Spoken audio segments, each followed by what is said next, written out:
É Pastor Pido, uma mistura de pastor com cupido. Pastor Pido, é isso aí. Ele, na época, era líder do Ministério da Família da Associação Paulista Leste.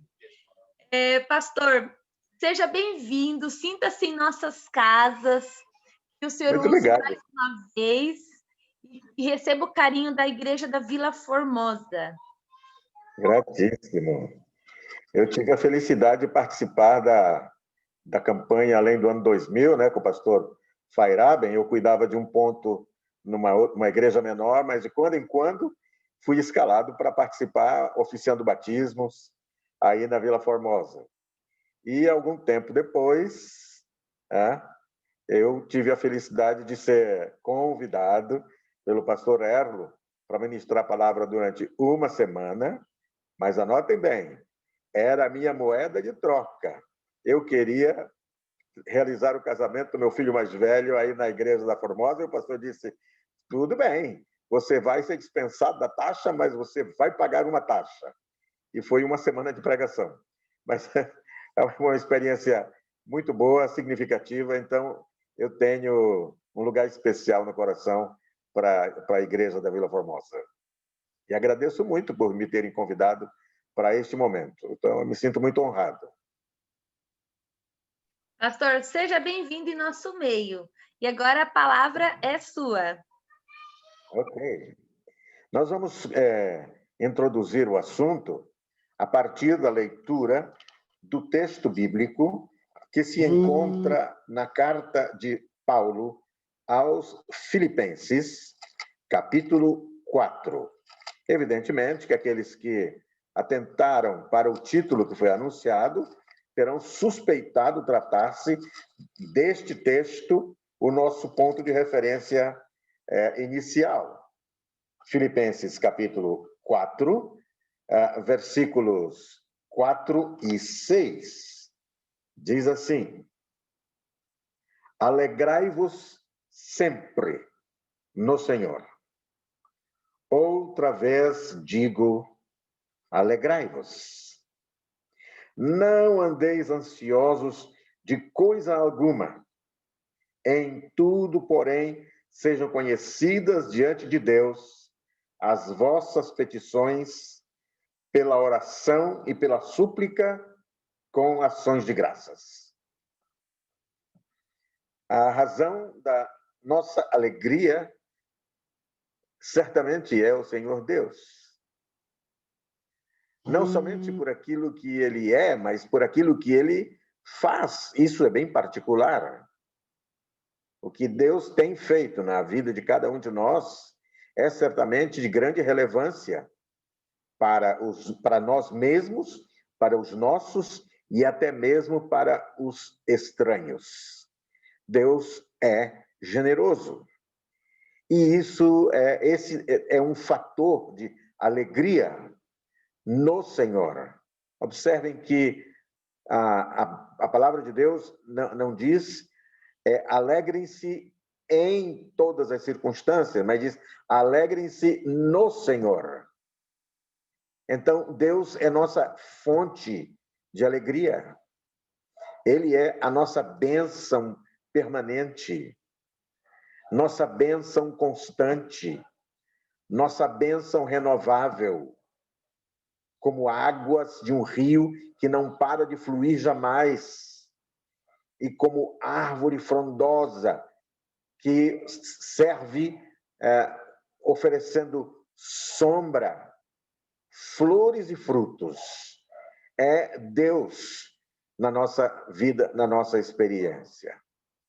Queremos agradecer a Ele por isso. O apóstolo percebe que há situações em que o estresse ameaça o nosso gozo. E daí ele coloca as coisas na forma do verso 6, em que ele diz: não andeis ansiosos de coisa alguma. O estresse na vida humana é procedente das mais diversas fontes, e algumas são fontes até positivas, Como a irmã Mariane registrou, eu sofri uma baixa importante na minha vida. Dia 21 de outubro último, minha mulher faleceu. E, evidentemente, isso trouxe dor e sofrimento, não somente para mim, mas também para minha família e para muitos amigos que tiveram ciência do assunto. Mas não são somente as baixas, não são somente as perdas que provocam estresse. Veja que ansiedade, no caso de já concretizado o fato, não há como conservar qualquer nível de ansiedade.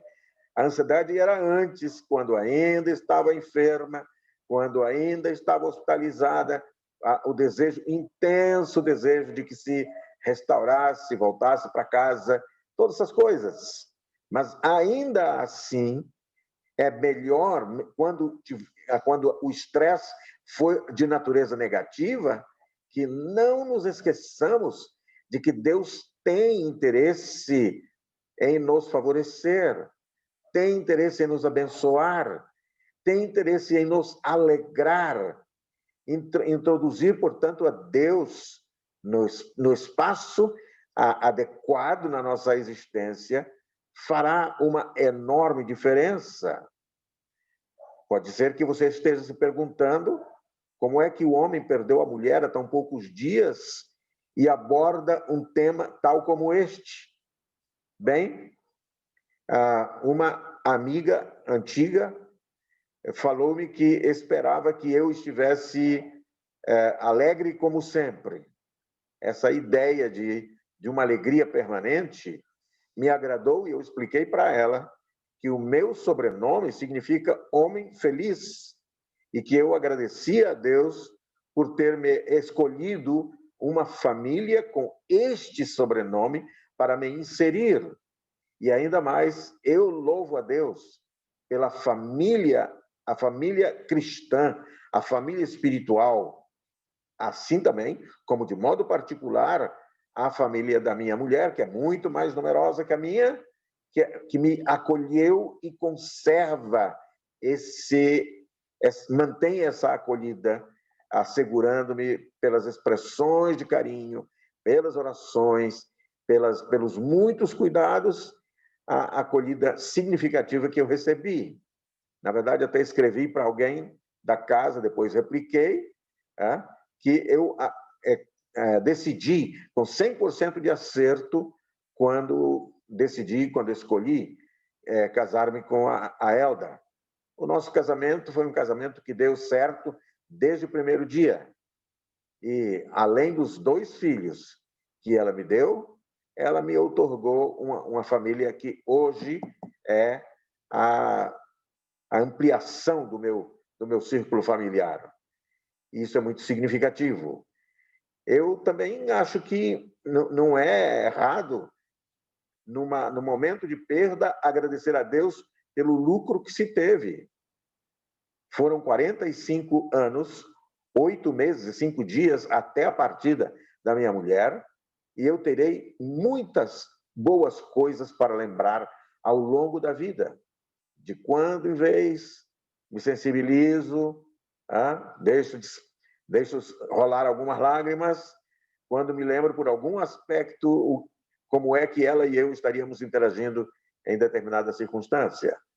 Mas eu tenho mesmo que louvar a Deus pela boa companheira que ele me deu e por todos esses anos em que ela e eu pudemos privar da companhia um do outro e por aquilo que nós pudemos realizar juntos.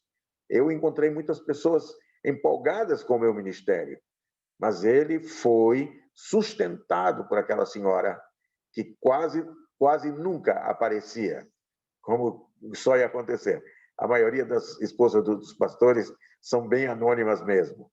Bem, está feito o meu registro de gratidão a Deus pela vida, pelos 75 anos de vida que ele concedeu à minha mulher e pelos nossos 45 anos, 8 meses e 5 dias de convívio matrimonial. Vamos voltar, então, ao texto bíblico, alegrai-vos sempre. Tá? O nascimento de um filho pode trazer um tremendo estresse. E o próprio nascimento pode ser um evento estressante. Não é à toa que o bebê chora, porque é separado da mamãe. Não apenas por causa da palmadinha, só ganha palmadinha quem não respira espontaneamente para receber um estímulo, para começar a lutar pela vida. Mas então é uma experiência estressante o nascer, como é uma experiência estressante esperar-se pelo nascimento de um bebê. Um amigo bem querido da igreja do Mandaqui falou-me sobre a sua família. Ele tem 2 filhos e uma filha, e o rapaz mais velho já está casado e é pai de gêmeas. Nós em casa temos um pouco dessa experiência, porque o Joeldson tem gêmeas depois de ter gerado uma menina numa uma data bem diferente. A Flávia está para completar 15 anos, perdão, e as pequenas Helena e Letícia estão para completar 9 anos. A gente sabe que a expectativa pela chegada dos bebês é muito significativa. No caso do Fernando Paulino, ele tem 2 meninas e agora a esposa está esperando um novo bebê que eles ainda não sabem se é moço ou moça. Expectativas? Sem dúvida nenhuma. Curiosidade? Sem dúvida nenhuma. Ansiedade? Pode ser que sim. Tomara que a experiência da gestação seja atravessada sem grandes problemas, de preferência sem problema nenhum, e que a chegada do novo bebê também traga consigo apenas alegria. Deus pode superar, contornar, cobrir, sobrepujar as nossas ansiedades, provendo-nos aquilo de que precisamos. Alguém analisou que colocar um filho no mundo não é coisa para se fazer sem pensar. É uma empreitada grande. O custo de manutenção de um filho até a universidade é elevado, e aqueles que só pensam em valores monetários têm tido dificuldade para decidir colocar um filho no mundo. Mas, evidentemente, que Deus não abandona seus filhos. E, uma vez que confere o privilégio de procriar, ele certamente está determinado a auxiliar-nos na manutenção da nossa casa. Eu ouvi, entre as mensagens que a Ana Mariane nos comunicou, a de alguém que está desempregado, mas tinha razões para louvar a Deus, porque ele tem suprido as necessidades todas da família. Essa é uma coisa magnífica. Isso só pode suceder porque o nosso Deus é distinto dos outros deuses. O nosso Deus é real. E os deuses que nós inventamos são irreais e, portanto, são incapazes de realizar qualquer bem a qualquer um de nós. Observe isto aqui. No Salmo de número 34, versículos 1 a 3, e ainda os versículos 9 e 10, nós encontramos as seguintes expressões. A primeira lá, 34, versos 1 a 3. Bendirei o Senhor em todo o tempo, o seu louvor estará sempre nos meus lábios. Eu falei, né, do significado do meu sobrenome, que é Homem Feliz, mas eu não falei do significado do meu nome. Dilson é filho do generoso Senhor. Eu reconheço a Deus como meu Pai e como um Pai generoso, como um Senhor generoso. Verso 2 diz: gloriar-se-á no Senhor a minha alma. Os humildes o ouvirão e se alegrarão. Engrandecei o Senhor comigo, e todos a uma lhe exaltemos o nome. O mesmo convite de Paulo é recolocado aqui. Alegrai-vos sempre no Senhor. Agora, os versos 9 e 10 nos colocam diante de uma coisa bem peculiar. Temei o Senhor, vós, todos os santos. Temer é reverenciar a Deus, não é fugir dele com pavor, mas manifestar-lhe respeito, pois nada falta aos que o temem. Nós nos lembraremos, sem dúvida nenhuma, do profeta Elias. Nos lembraremos da viúva de Sarepta. Nos lembraremos dos dias de Eliseu, quando um exército foi batido, banido, afastado, afugentado, e grandes suprimentos, grandes provisões ficaram ao alcance da mão do povo de Israel. São fatos muito curiosos. No caso de Elias, particularmente, ele foi alimentado por corvos enquanto estava instalado à beiradinha do riacho Querite.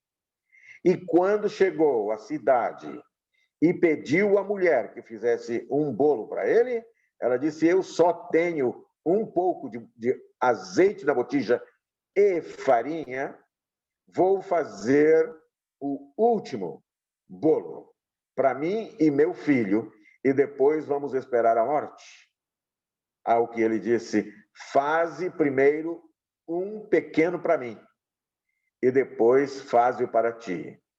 E a gente sabe que sucedeu, que o óleo nunca acabou, e a farinha tampouco, porque Deus supriu.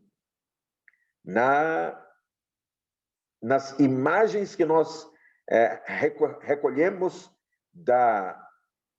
do tabernáculo no deserto, vamos nos deparar com uma mesa e 12 pães que eram substituídos a cada sábado. E os pães da presença ou da proposição, esses eram um sinal da promessa de Deus, como disse Mariane também uns minutos atrás, que o seu pão e a sua água serão certos. Esse Deus, que é o único, nós ainda não dissemos isto, o único que trabalha por aqueles que nele esperam, ele é capaz de prover para o nosso sustento tudo quanto for necessário. Então, observem o verso 10. Os leõezinhos sofrem necessidade e passam fome, porém os que buscam o Senhor, bem nenhum lhes faltará. Observe, bem nenhum. Não está falando apenas os bens de subsistência, mas até outros bens essenciais, necessários, serão assegurados a eles. São-lhes assegurados. O nascimento e a manutenção, portanto, o mantimento, são razões para nós nos alegrarmos no Senhor. Sempre. Enquanto vivermos, deveríamos alegrar-nos nele, porque nele vivemos, nos movemos e existimos. Cada dia de vida deveria ser um motivo para lhe rendermos glória, para devotarmos a nossa gratidão, porque os mortos não podem louvar a Deus, e nós ainda podemos, enquanto vivermos. Mas não é somente por aquilo que Deus nos provê em termos de possibilidade de vida e sustento da vida. Também Deus nos provê abrigo e livramento. Vamos ler ainda no livro dos Salmos, o Salmo de número 37 e o versículo 7. Salmo 37, 7. assim declara. Perdão.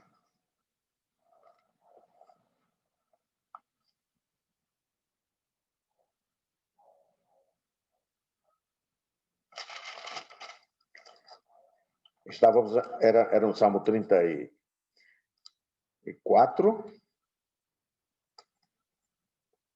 o verso 15, diz assim: os olhos do Senhor repousam sobre os justos, e os seus ouvidos estão abertos ao seu clamor. O anjo do Senhor, diz no verso 7, efetivamente, do capítulo 34, o anjo do Senhor acampa-se ao redor dos que o temem e os livra. Não era o Salmo 37, era o Salmo 34, 7. Falando da assistência, da proteção dos anjos enviados pelo Senhor. Não são eles espíritos ministradores enviados a serviço daqueles que hão de herdar a salvação? Nós que temos na salvação a herança maior a que aguardamos, na qual contamos, certamente podemos perfeitamente nos encaixar entre os privilegiados com o serviço dos anjos. No Salmo de número 91, esse é muito clássico, dificilmente haverá alguém entre nós que não o conheça. Salmo de número 91, os versos 1, 3 a 6, interessante. O primeiro verso diz: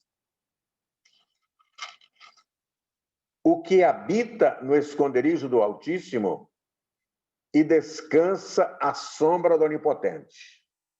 Quer dizer que é possível morar no esconderijo de Deus, abrigar-nos nele.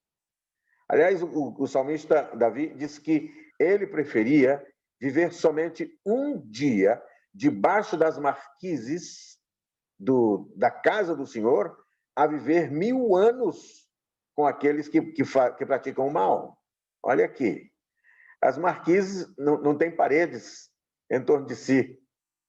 Portanto, quem está abrigado debaixo da marquise está exposto às intempéries, ao vento, à chuva, ao sol.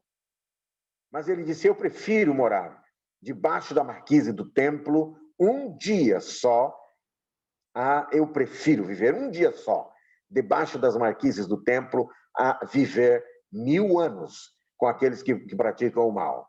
Ora, Deus nos dá a possibilidade também de escolher onde queremos viver, como queremos viver. Nos outorga a oportunidade e a possibilidade de escolher morar em sua casa. Agora, no mesmo Salmo 91, os versos 3 a 6, diz assim: pois ele te livrará do laço do passarinheiro e da peste perniciosa. Cobrir-te-á com as suas penas, e sob suas asas estarás seguro. A sua verdade é pavês e escudo. Não te assustarás do terror noturno, nem da seta que voa de dia, nem da peste que se propaga nas trevas, nem da mortandade que assola ao meio-dia. Olha só, Deus nos assegura uma proteção tão ampla que nós podemos perfeitamente viver nessa confiança, alegrar-nos mesmo em tempo de pandemia, com o fato de que Deus está disposto a nos dar a proteção. Eu sei que houve entre os crentes aqueles que foram afetados pelo coronavírus, mas eles representam uma minoria dentro do povo de Deus. não vamos procurar o mérito disto. Aqueles que passamos isentos, ilesos esse período, temos o nosso testemunho fortalecido, reforçado pelo fato de termos atravessado este tempo sem ter sido afetados por um mal que maltratou, que judiou de tantas pessoas, que alijou de sua família a tantas pessoas, que forçou a solidão a tantos enfermos. E, no entanto, a grande maioria dos membros da Igreja de Deus, membros da família de Deus, passou incólume por este tempo. Louvado seja o Senhor por este fato. Ele tem nos protegido. Eu morei num lugar muito assediado por ladrões. E a gente certamente tinha uma certa preocupação, né? Com fechamento, abertura e fechamento de portão, de porta. E eu lembro-me de que, entre os meus vizinhos, alguns foram abordados. Houve a invasão da garagem e a subtração de equipamentos do carro de um. Houve abordagem de um em seu veículo, e ele voltou para casa regozijado em Deus, porque ele tinha um bebê no banco de trás e o ladrão deixou que ele tirasse a criança e não lhes fez nenhum dano. Ainda um outro vizinho, que, em alguma ocasião, ele, com todo o aparato de segurança, com câmera de vigilância e tudo, mas o ladrão veio, abordou um dos filhos dele ao sair da garagem e levou o veículo do rapaz. Mas, apesar dos anos que morei naquela vizinhança, nunca aconteceu nada assemelhado à minha família ou a mim. É claro que eu não tenho somente isto a referir, porque houve um lugar em que eu morei em que os ladrões eram fregueses, entravam na casa do pastor com muita frequência. Só que nós nunca nos encontramos com o ladrão, nunca tivemos um confronto. Nossa integridade física foi mantida, foi preservada e, consequentemente, a nossa integridade emocional, porque esses encontros é que certamente teriam trazido mais desconforto, mais desgosto. O verso 14 do Salmo 91 diz assim: pois a mim se apegou com amor, eu o livrarei e poluei a salvo, porque conhece o meu nome. Deus está encantado pela ideia de colocar-nos a salvo, livrar-nos de qualquer dano, porque nós o conhecemos, sabemos quem é. O Senhor é o seu nome e Ele é generoso para com todos. Muito bem, nós colocamos que alegria no Senhor, regozijar-nos sempre no Senhor, deve ser em decorrência do nosso nascimento, da nossa manutenção, nosso sustento, mas também em virtude do fato de termos abrigo e livramento. De quantos livramentos nós fomos alvo? Elda era muito cuidadosa comigo. Quando nós morávamos lá no Colégio do Amazonas, depois que as luzes eram apagadas, porque era um gerador e tinha hora para desligar, ela vinha de casa até o dormitório masculino encontrar-se comigo para me proteger da onça se ela estivesse no trecho. Depois nós viemos morar em Porto Velho, e eu era pastor de uma grande área que chegava a Ariquemes, e depois que compramos um carrinho, fui para Ariquemes motorizado, e eu estava empolgado porque eu podia andar mais, visitar mais, trabalhar mais. A brincadeira com os irmãos era assim: vocês me dão de comer que eu coloco combustível no carro. Mas acontece que Dona Elda viajou 180 quilômetros de ônibus para me acompanhar na viagem de volta para casa, quando encerrasse aquele período em que passei na cidade de Ariquemes. Você vai me dizer que isso é loucura? Mas ela precisava cuidar de mim, era assim que ela se sentia bem. E as atividades foram se prolongando. Depois do culto, no domingo à noite, ainda tive reuniõezinhas, acertos de tesouraria e coisa assim, e finalmente fomos embora. E eu estava cansado e com sono. A rodovia que liga as duas cidades ainda não estava pavimentada. Quando chegamos a Rondônia, só havia 42 quilômetros de pavimento. E as pontes eram de madeira e construídas fora do eixo da estrada para que, quando fosse feita a ponte definitiva de concreto armado, fosse feita na posição certa. Então, era preciso estar acordado para dirigir naquela estrada e colocar o carro da rodovia na ponte e sair dela. Acontece que os dois dormimos durante o trajeto e acordamos com o barulho de tábuas soltas em cima de uma ponte de madeira. Eu vou poupá-los do ruído que eu costumo fazer quando conto essa história. Tábuas soltas. Quem colocou o nosso carro em cima dessa ponte fora do eixo? Nunca nos esqueceríamos disto. Hoje é a minha memória que sobeja. A dela esteve ativa até poucos dias atrás. Felizes porque Deus proveu livramento. Certamente um anjo do Senhor nos livrou, agiu, colocou nosso carro, tirou do eixo da estrada, colocou em cima da ponte. É claro que depois de acordar com tanto barulho de tábuas soltas, nós não dormimos mais até chegar em casa. Bendito seja Deus por todos os livramentos que nos tem feito. E você deve ter muitas histórias de livramentos que Deus lhe proporcionou. Mas, por fim, eu gostaria de lhes dizer que uma razão a mais para alegrar-nos no Senhor, e eu estou preso ao pensamento de Paulo, alegrai-vos sempre no Senhor, é pelo perdão e salvação.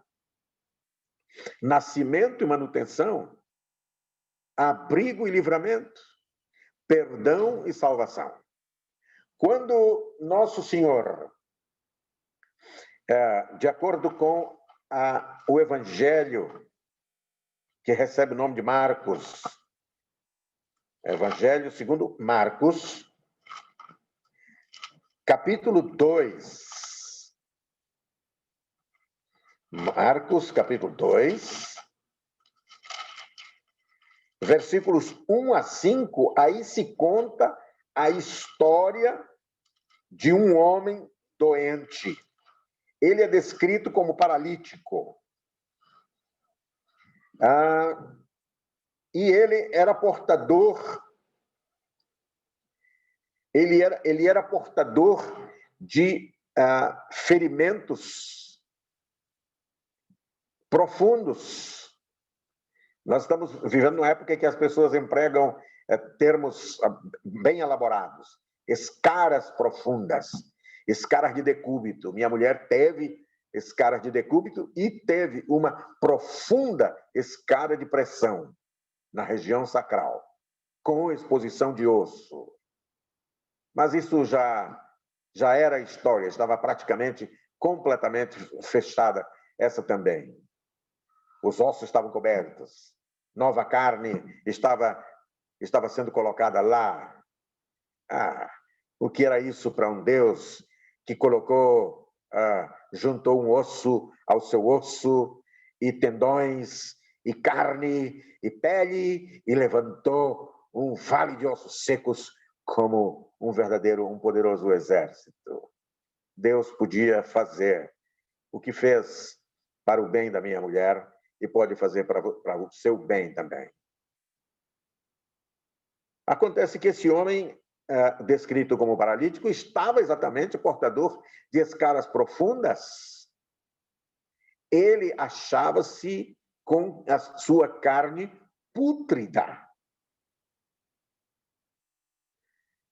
O desengano havia tomado conta do seu coração, até que uma esperança se lhe assomou quando lhe falaram a respeito de Jesus. E ele foi ao encontro de Jesus, levado por 4 companheiros, o homem na maca, ou numa esteira, ou algo que o valha, carregado por 4 homens. Eu não sei se você tem tido cuidado de ajudar a conduzir pessoas à presença de Jesus. Mesmo que você não possa contar com o auxílio de mais 3 companheiros, faça o que lhe for possível. Carregue nas costas, mas não permita que alguém pereça sem esperança por não ter sido apresentado a Jesus. E eles o levaram. E quando chegaram lá, era tanta gente na casa que não dava para chegar nem à porta. Então eles subiram até o eirado, arrancaram o estuque, fizeram um buraco na direção em que Jesus estava e baixaram a maca com o rapaz diante do Senhor Jesus. E a palavra do Senhor diz assim que, versículo 5 do Evangelho segundo Marcos, capítulo 2, versículo 5. Vendo-lhes a fé, Jesus disse ao paralítico: Filho, os teus pecados estão perdoados. Esse homem lidava com a doença de forma mais peculiar, com sofrimento mais intenso, por causa da sua consciência pesada pela vida pecaminosa que tivera. Jesus sabia que aquilo que ele mais precisava, e precisava com urgência, que era da maior relevância, era o perdão, para ele conseguir novo ânimo. O cearense diz, alma nova. E Jesus lhe comunicou novo ânimo, nova alma, quando lhe conferiu o perdão dos pecados. E ele não foi tratado como estranho, mas o Senhor se dirigiu a ele como filho. Que coisa magnífica! Que nós, na nossa condição pecaminosa, sejamos reconhecidos por Deus como sendo seus filhos, mesmo na nossa condição pecaminosa. No Evangelho segundo Lucas, aí então Jesus completou o trabalho. E disse o que mais? Verso 6, perdão. Bem, alguns escribas que estavam assentados ali razoavam em seu coração, porque este fala assim, isto é blasfêmia, quem pode perdoar pecados, não um que é Deus. Graças a Deus que ele pode e quer perdoar nossos pecados. Então Jesus falou a respeito com eles, dizendo, verso 9, o que é mais fácil dizer? É mais fácil dizer ao paralítico, estão perdoados os teus pecados? Ou dizer, levanta-te, toma o teu leito e anda. Ora, para que saibais que o Filho do Homem tem sobre a terra autoridade para perdoar pecados, disse ao paralítico, eu te mando, levanta-te, toma o teu leito e vai para a tua casa. E ele se levantou no mesmo instante. Tomando o leito, retirou-se à vista de todos, a ponto de se admirarem todos e darem glória a Deus, dizendo, jamais vimos coisa assim. Que milagre é esse que você espera obter das mãos de Deus? Esteja seguro de que ele está capacitado, que ele está qualificado para concedê-lo a você. Não duvide em nenhum momento. Deposite a sua fé em Deus, o Pai, no Senhor Jesus Cristo, no Espírito Santo. Mas eu não posso ficar somente com o exemplo deste homem que estava doente, fisicamente. Havia, de acordo com Lucas capítulo 19, um indivíduo que era portador de uma chaga moral terrível. Ele era identificado na cidade onde morava exatamente por causa da sua moral duvidosa. Ele não era honesto e aproveitava-se do posto de trabalho que tinha, aproveitara-se ao longo do tempo para se enriquecer. Zaqueu.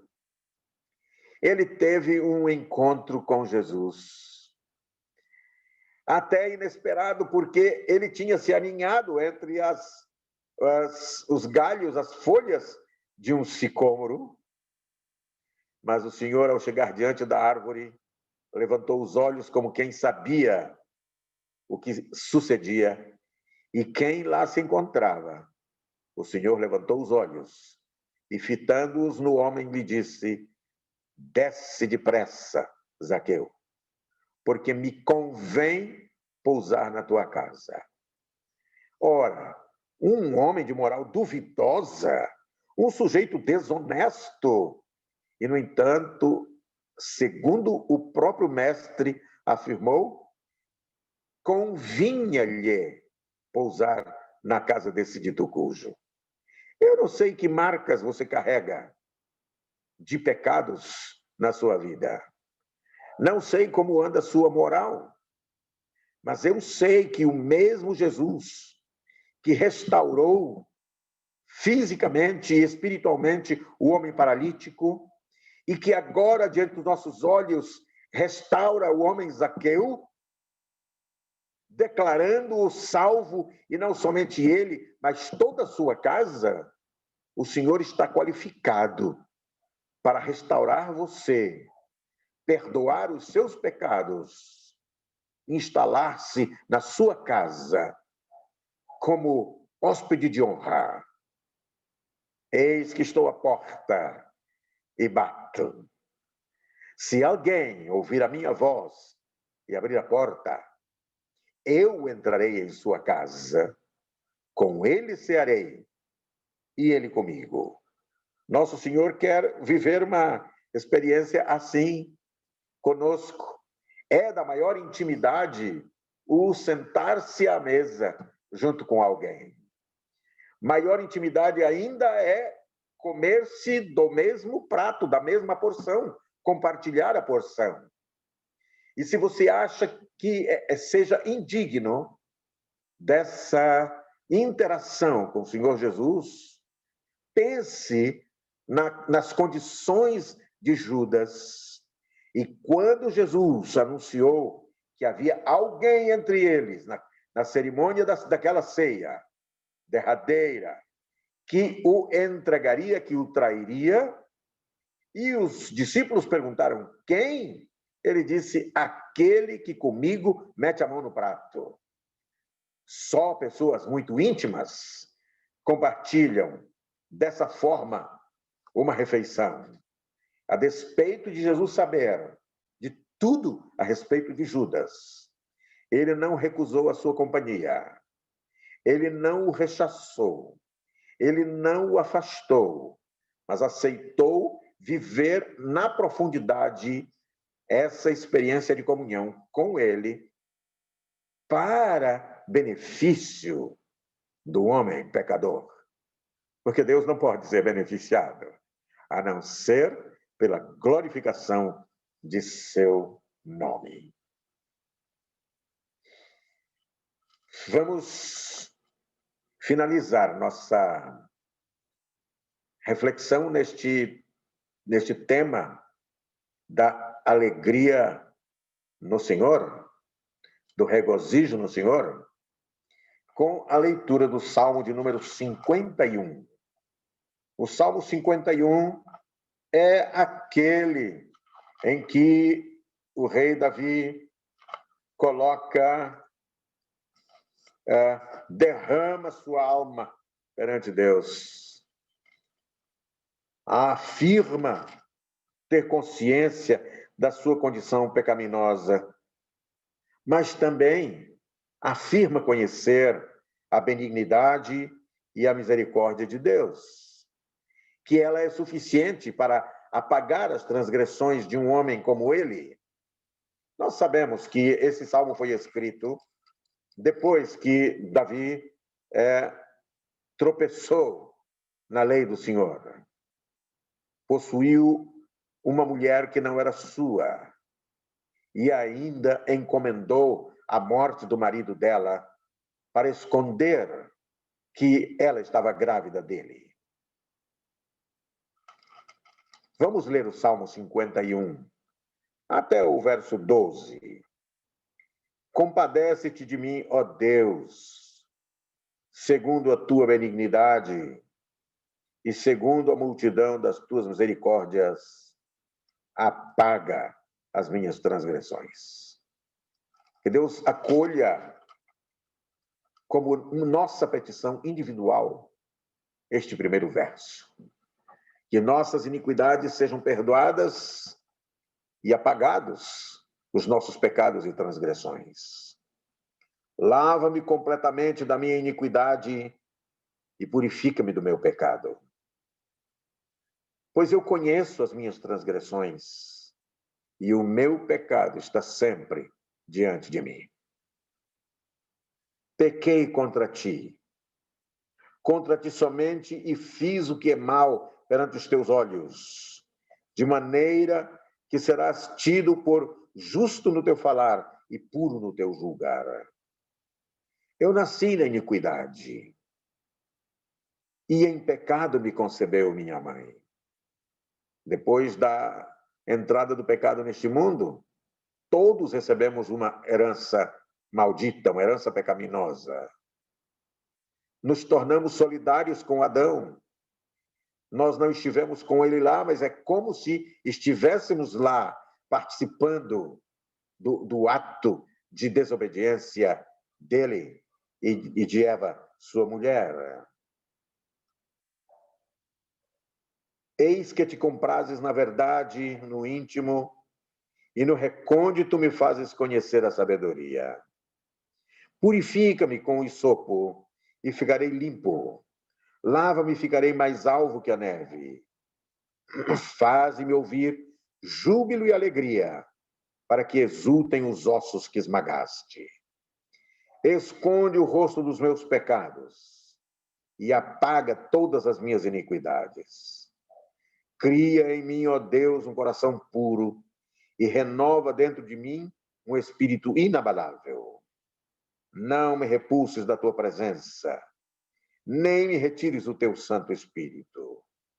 Restitui-me a alegria da tua salvação e sustenta-me com espírito voluntário. Ora, nós que um dia experimentamos um gozo de difícil descrição, quando entendemos ter sido aceitos, recebidos por Deus, pode suceder que tenhamos, ao longo do tempo, perdido o brilho da salvação na nossa face. Pode ser que a alegria de ser salvos, de estar salvos, tenha sido empanada pelo nosso dia a dia mesmo, pelos nossos novos erros, novos deslizes. Mas o Deus que perdoa, perdoa e perdoa. Se Ele instruiu-nos a perdoar nossos semelhantes 70 vezes 7, no mesmo ponto em que tropeçaram, nos ofenderam, em um único dia, certamente é ilimitado o seu desejo de manter-nos, conservar-nos na salvação. Hoje, a nossa oração derradeira é que o Senhor nos devolva a alegria da salvação. Não importa o que suceda, não importa exatamente como é que vamos reagir, mas certamente aqueles que reconquistam o gozo da salvação terão a iniciativa de dar testemunho da sua experiência, falar aos pecadores que há salvação em Cristo Jesus. Alegrai-vos, pois, sempre no Senhor. Outra vez vos digo, alegrai-vos. Bendito seja Deus, nosso Senhor. Amém.